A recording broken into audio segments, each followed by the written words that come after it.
And that was a little peek behind the curtain at how us content creators choose what decks to play every day. Guess we're gonna try to make a deck out of Dusknoir from Vivid Voltage. Welcome back to my channel, Little Flexers. Thanks so much for clicking on today's video. I know you're gonna be in for a treat because today we have a deck that includes Dusknoir from Vivid Voltage. Now, of course, it isn't the main attacker since Dusknoir doesn't have a really usable attack, but it does have a very strong ability. So let's take a look at the card. Ability on the Dusknoir, Spectral Breach, all special energy attached to opponent's Pokemon. I guess both yours and your opponents, not just opponents, but in this case, it will be just opponents because we're not using any special energy. Provide colorless energy and have no other effect. So that means that if they have a Coating Metal or if they have a Speed Lightning, those energy both get converted to colorless and don't provide them the energy of their choice. And they also have no other effect. So with the Coating Metal, they wouldn't remove weakness, and with the Speed Lightning, they wouldn't draw 2 cards. So Dusknoir seems pretty good with the amount of special energy cards that there are in the format. And then when you factor in things like Twin, Triple XL, you can see how we can face some matchups where this Dusknoir might just win us the game. We decided on pairing the Dusknoir. I was trying to think about what would be the best partner for Dusknoir, and I was trying to think about archetypes that maybe already had a little bit of energy disruption element to them, because I think we also want to pair Dusknoir with things that can remove energy from the opponent's Pokemon, make it just harder for them to attack over the course of a game, you know, of course do high damage to be able to take knockouts. And I thought that the perfect kind of archetypal partner for this Dusknoir was Lucario and Melmetal. And you'll see that if you look at just the overall list, it does kind of look like a Lucario Melmetal deck with some Dusknoir slapped in. So of course we have our Lucario Melmetal with the Full Metal Wall GX attack, can discard energy from our opponent's active Pokemon, and it reduces our damage if we have 2 energy to fulfill the extra effect of the GX attack. We also have what I like to refer to as a weak synergy. I think there are, when you're deck building, you can have strong synergies, and the strong synergy in this deck might be Metal Saucer into Zacian V, right? That is just very strong. That is obviously what the card is intended to do. It's very obvious. And then maybe a weak synergy would be something like this Galarian Stunfisk. Now, if we have the Dusknoir up and we're denying them, you know, energy in a way through their special energies, we can get this Galarian Stunfisk up and attacking and do our Sand Trap ability, where if they swing into the Galarian Stunfisk, then we're going to be able to discard their energy. So I would consider that a weak synergy, but it's still here for us to abuse. So Snap Trap ability, if this Pokemon is in the active spot and is damaged by an opponent's attack, discard an energy from the attacking Pokemon. So obviously you can see with our Lucario Melmetal-GX attack, with the Galarian Stunfisk ability, and with something like Crushing Hammer, we're going to be discarding a lot of energy. Combine that with the Dusknoir ability, and all of a sudden there's really no safe space for the opponent to, you know, play their energy cards, because in some way or another they're going to be attacked. Coming down here to the balls and the trainers, we have Great Balls and Quick Balls at 4 counts of each. I kind of like the 4 count of each just because we're trying to search out that Dusknoir pretty early in the game. You know, obviously the longer the game goes on, the more access your opponent has to special energy, the more likely that their deck is going to function the way that they want it to. So maximizing the ball counts here make a lot of sense, especially the Great Balls, just being able to try to get out those Dusknoirs as quickly as possible. We also have 4 Metal Saucer. Again, that's really strong synergy between our Zacian V or Stunfisk or Lucario Melmetal, or even our Zamazenta, be able to get those energies in play to power up our attacks. We have our Switch, a couple of copies there, 1 Chaotic Swell, and 1 Air Balloon, and 3 Metal Goggles round out the trainers. The supporters here, we have 2 Boss's Orders to bring up something on the opponent's bench. We got our 2 Mallow and Lana to heal our active in case we ever get in that situation where they do, you know, 2-shot, right? They try to 2-hit KO our active. We can go ahead and heal that and bring that to the bench. And then we got our full complement of Marnie and Research. 12 Metal Energy round out the list. And I think this is the best way to play Dusknoir. You're going to see a couple games here, and I'm overall pretty happy with how the deck works. There's some cute little things that we do. You know, we're able to utilize our Duskull to evolve. Of course, this Duskull has the Spiritborn evolution ability. Once during your turn, you may discard 3 energy cards from your hand, or 3 cards from your hand. If you do, search your deck for a card that evolves from this Pokemon and put it onto this Pokemon to evolve it. then shuffle your deck. So we can use it to discard energy cards, right? And that in turn powers up our Metal Saucer. So that's another kind of weak synergy that we have with this deck. I'm overall very pleased. I think this might be one of the best ways to implement Dusknoir in your list. Let me know what you think down in the comments below. And as always, remember, good luck and also have fun. Let's take a look at our Dusknoir Zacian deck. Our first victim of the day is CFG7F7. I want to see, you know, touch gloves, get back to your corners. I want to see a good fight. So we will go first here and draw that hand. Oh, it is beautiful if you like silver colored cards. There's our Galarian Stunfisk active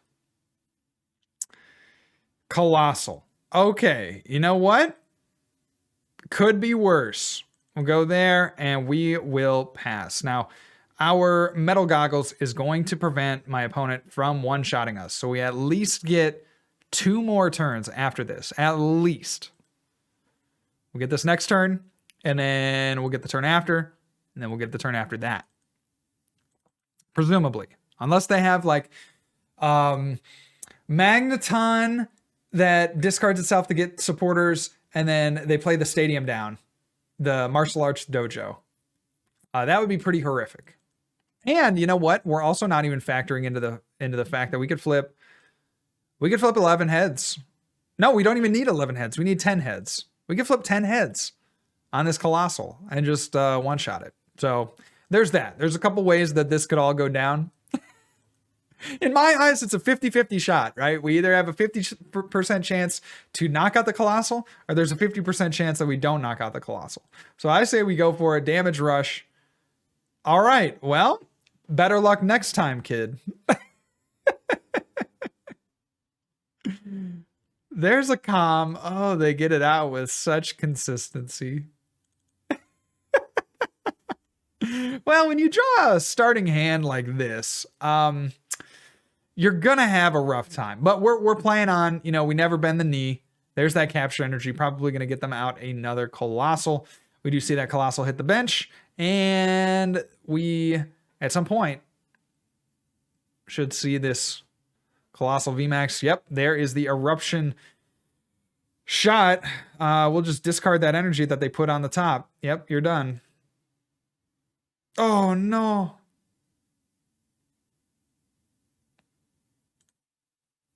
All right. All we need is... we need 9 heads?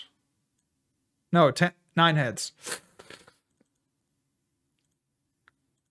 You hate to see it. All right. Scoop into game 2. Scoop into game 2. Scoop into game 2. All right. These are the rawest starts, okay? We are not, this is unedited footage of this deck. I want to give you guys the realist picture of how these decks perform. And, you know, honestly, if I did try to hunt for the best games, it would take me forever. So we go with what we got. We're hoping we run into some good matchups. I think Dark could be pretty interesting. I think the Dusknoir actually does mess with Dark a little bit, especially if they play a high count of hiding energy. So we'll see what we can get into here against this seemingly Dark style deck. So we draw a pretty nice opening hand. If we can get into either a Quick Ball or a Zacian or a Duskull, might be doing okay. Yo, this is actually the perfect time. Oh, against the Spiritomb deck, this is the perfect time to get the Duskull out. We ended up missing both of those Great Balls. Makes you wonder. I feel like whenever you play Great Ball and you miss, you're like, dang it, I should have played Calm. And then when you play Pokemon Communication and you don't have another Pokemon in hand, you're like, dang it, I wish I should have played Great Ball. So there's a Quick Ball. See my opponent digging through the deck. But yeah, that would have been perfect there to get, you know, discard 3, could have got the Duskull, could have really pressured the Spiritomb because presumably they play Aurora Energy. They probably also play Hiding Energy. And of course, we naturally see the first energy that comes down is just the basic Dark. So, you know, everything is kind of null at that point, right? Because they can obviously attack with the Spiritomb with that basic Dark. But in any case, Nevertheless, we persisted. There's another Spiritomb. Now, this could get pretty ugly pretty fast. Of course, the Cape of Toughness can be really tough to deal with. And we're just kind of hoping that we can get a Zacian to kind of get our feet out from underneath us. And maybe even an energy attachment. So for all the energy attachments that we had in the last game, we are definitely missing them in this game. There is the Jinx. Going to go ahead and move one over onto that other Spiritomb. I would put a Cape of Toughness down, buddy. They're just going to switch into the Spiritomb. I do enjoy that. Yes, yes. So they can do 70 and then 130. Go ahead and crush. You hate to see it.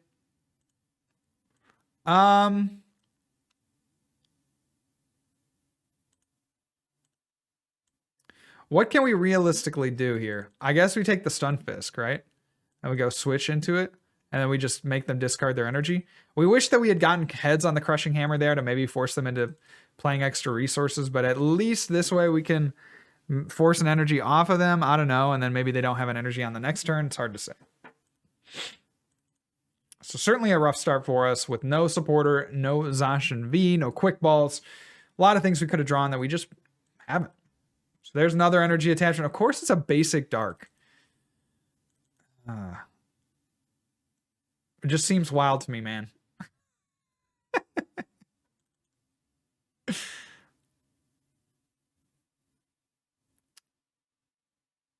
Okay.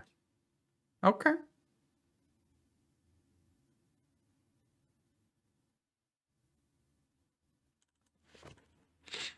I would say that is one of the problems with playing a deck like Dusknoir, is just that you are kind of stuck, right? You're kind of stuck. If you don't play against decks that utilize special energy, you're just at their whim because you have basically 6 dead cards, and arguably even more if you count the Great Balls, because the Great Balls are primarily for they're primarily for the getting the Dusknoir out. So yeah, you have upwards of 10 slots that just aren't really used. So there's another Building Spite. And we are coming ever closer to losing this game. To win this game, we would need some type of energy disruption, some type of, man, I don't even know, like get a Zacian next turn. Like, is that even humanly possible? I don't think so. Well, we do find ourselves a quick ball. So there is that. Go ahead and quick ball for our Zacian V. And Intrepid Sword, we do get an energy, but will it be enough? Not likely. All right, heading on to game number 3. Next up is Yugo E. Yugo E. Yu-Gi-Oh. I see. Maybe they just took the E and they put it in the... Okay. Okay. Yeah, I understand. I get it. I get it. It's a nod to another classic trading card game. Well done. Well, if you're going to be Yugi, or Yugo, I'm going to be Jolie, like Jolie Wheeler. Great ball, great ball. I didn't ask for this. We'll go Intrepid Sword. Ooh. You hate to see that too. No supporter is pretty rough there off an Intrepid Sword. But maybe our opponent will Marnie us. That's probably best case scenario. Let's see what they are playing here. We will get a good glimpse. There is the quick ball away of a fighting energy. So you got to think that it's a Colossal deck. There's an Oranguru. They probably have Colossal in hand. Or just a dead hand in general. See that Rotom Phone. Being consistent as always. Thank you, Rotom Phone. From the bottom of our hearts. See, Guru gonna Primate Wisdom a card to the top of the deck. And a Crushing Hammer. Perfect. I love it. And yes, there's that Marnie. Okay. No, I'm not too crushed about that. I'm not too crushed about that. I am pretty crushed about this, though, to be honest. So we should have dropped the Zamazenta down. We had no idea that we were playing a Colossal deck. Generally speaking, you don't want the Zamazentas down if you don't know you're playing a Colossal deck. But here we are. Gonna have to research. We do find ourselves a Metal Goggles. Do find ourselves a Zamazenta. And this will be a pretty good...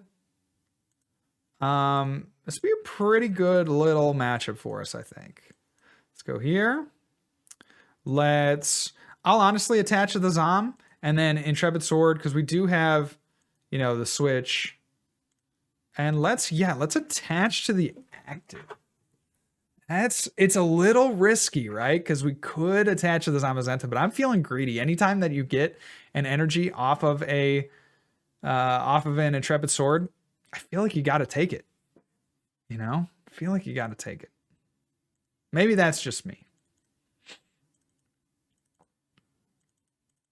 So of course our Duskull gonna be super nice here. We can find it on the next turn. Gonna Marnie into it. Try to get ourselves a Duskull out. And we do need to search the deck. I forgot to search the deck for, you know, if we have another Dusklops. Because obviously if we have another Dusklops, we will be able to get out the Dusknoir. And if we don't, it's going to be really hard with only a 2/2/2 line. There's another Quick Ball. For their sake, I hope they play a Galarian Stunfisk. Could be prized, which might be why they're not going for it. Of course, they can free up a bench spot with that Fion. But we'll just have to see what my opponent does. There's a research. Discarding another basic energy. Ah. We know what happens when our opponent discards a basic energy, don't we? Yo, and we just rip it off the top. I love it. All right, so let's go switch. I really want to lean into the Dusknoir strat. So I'm going to Marnie. When all signs point to gusting up this. Yeah. All right. Well, is it worth getting rid of our other Zamazenta to get a... Like, I'm greedy. I really want to show it off. I really do want to show it off. So I say we do it. We ask questions. We'd have to get rid of a Crushing and a Zamazenta. Surely that can't be worth it. Surely that cannot be worth it. We have to drop this. I think that's our best way to win. All right. Surely it can't be worth it. And then we'll go here, and then we'll take a knockout on the active, and then we'll try to do it next turn. Next turn, chat. Next turn, we'll get there. So there's that knockout. Or it just falls in our lap. There's that Duskull. Gonna be able to, on the next turn, discard 3, search out for a Dusklops. See if we even have one in the deck. It's not a given by any means. So there's a Crushing Hammer on our side of the field. Probably we'll get rid of the one on the active. Yep, we do see the metal hit the discard there. Zamazenta and Zacian both having 2 energy cards. There's another stone fighting onto that Colossal.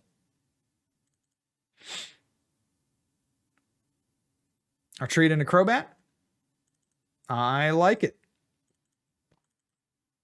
All right, the moment of truth, chat. Here's where we can determine whether or not we have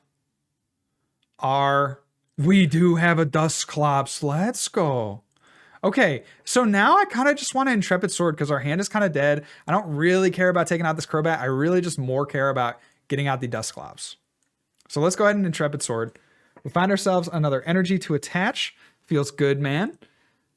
And we're probably just going to Marnie and stuff until we can get out the Dusklops. Obviously, taking a knockout on the Crobat means that we only have to go through one Colossal. So maybe next turn, you know, we have that supporter. So maybe next turn we'll go in with the Assault Tackle. I'm just not too worried about it, to be honest. Not too worried about it. So there is another Guru and a Research. Hope you don't like that big hand, Hugo. It'd be a shame if someone were to Marnie it. would be a shame. I can't. I can't even. All right, Great Ball. Now's your moment of truth. You've kind of let us down the entirety of all of our games. And you still let us down, my guy. Why you gotta be so rude? Don't you know I'm human too? Now, we could have taken a knockout with the benched Zacian on the active, right? Could have done that. I felt like we want to try to keep our Zom alive as long as possible. So I felt like the Metal Goggles there was probably a better play. I think you could go either way with that. Either way, it forces our opponent into weird situations. So I think we're fine. Pretty much fine either way in this matchup, particularly if we can find ourselves another Zamazenta V. So there's a Primate Wisdom.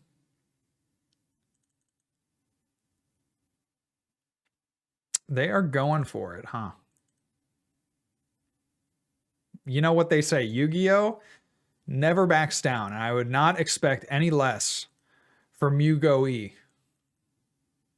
Yu-Gui? I don't want to think too much more about the name. We're getting into some dark places. So they obviously can't attack with their active. They just switched and switched again. I might want to switch into like a Guru. That's just me. All right, Great Ball. Now's your chance, buddy. Let's go!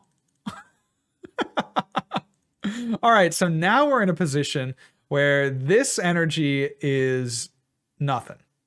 Go here, tails.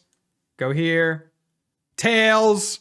All right, well, we get to Assault Tackle. They're going to come up with this Colossal and do some pretty major damage. So we're going to need to try to find a switch or something like Mallow Lana to get our Zamazenta out of the active. Now, of course, hitting a Crushing Hammer there would have been really nice. But sometimes your deck just, frankly, doesn't want to work with you. You know, you try and you try. And you put so much effort into these videos. And then your deck just doesn't want to hit Crushing Hammer. Ooh. Yeah, go out the active. Smart, smart. Okay. Smart.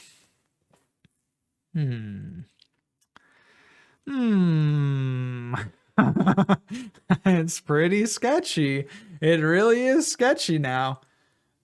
They're gonna Rotom Phone away there, put something on the top. We kind of do need an energy card next turn. I guess we could manually retreat into the Zacian V, but is that really the play? I mean, it puts a lot of pressure on him to find something, and then we could have like 2 turns. I suppose it depends on what we top deck here, right? Because I am willing to just manually retreat the Zamazenta. But at the same time, you got to think that the opponent has a gust.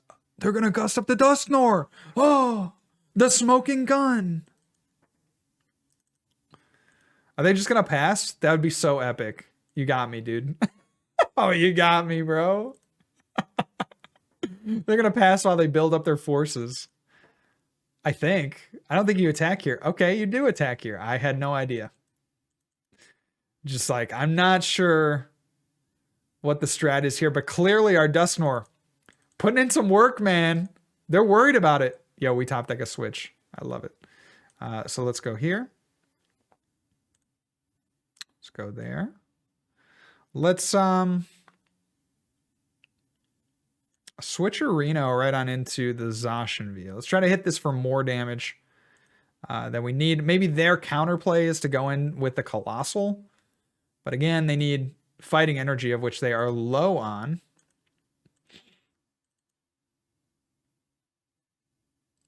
So our Dusknoir pulling in, like, Dusknoir, game, respect, game, bro. You force my opponent to try to gust you up. Like, mad props, Dusknoir. You did your job. You finally came through in the clutch. So they're going to Boulder Crush for 150. Of course, the damage reduction there by the Metal Goggles. I kind of feel like I don't want to discard too many cards with the research. So I'm just going to manually retreat.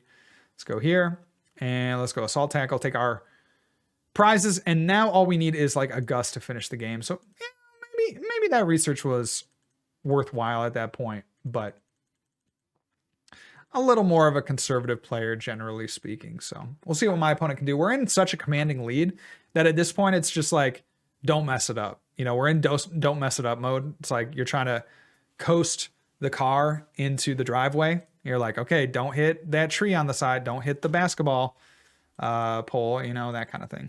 And we do take that dub. Our Dusknoir putting in work. That is our Lucario Melmetal Dusknoir deck. 3 games that, you know what? Hey, they are what they are. That is a kind of a cool list, and I think maybe one of the best ways that I've seen to implement Dusknoir from Vivid Voltage. Anyway, let me know what you think of that down in the comments below. I'm always anxious and excited to hear what you have to say, especially you, Spoon. Some great comments in the last few videos. Thank you guys all so much for watching, and I'll catch you on the next one. Remember, good luck, and also have fun.